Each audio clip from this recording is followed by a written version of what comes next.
Hello and welcome to the first of our series looking at some of the common misconceptions that we find when we read the Bible.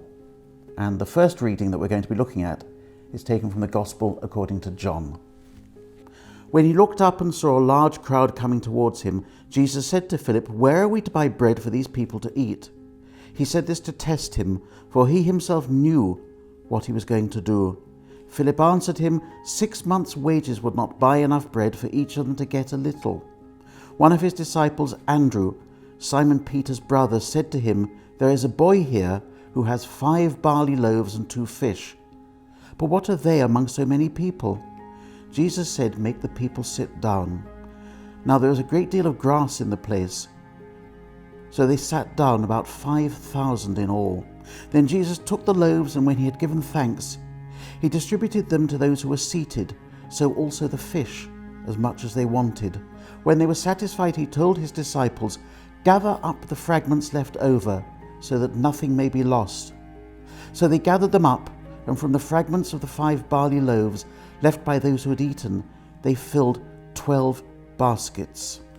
I think a lot of people in the West wonder about why would they gather up the fragments. Was it just so that Jesus could show off, look how much I've produced, because look how much is left? Interesting. I've never thought of that. It's a show off. We have to understand the importance of bread first in the Middle East. I grew up in Latakia in Syria. For us, the way we describe bread is grace, ni'mah in Arabic. So it's a gift of God, and it's the very basic element of nourishment. Because of that, it is holy for the people in the Middle East.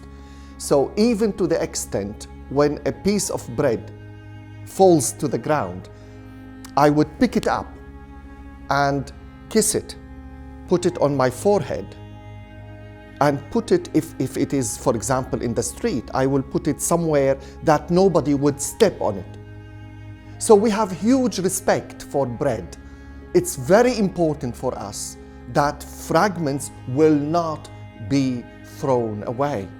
So they will be collected around the table and put away safely in a basket or something, and be kept for the next meal to be used. So what we see here is a perfectly normal example of the culture of the time or even now. Yes, even now. Jesus knew the importance of bread for the people.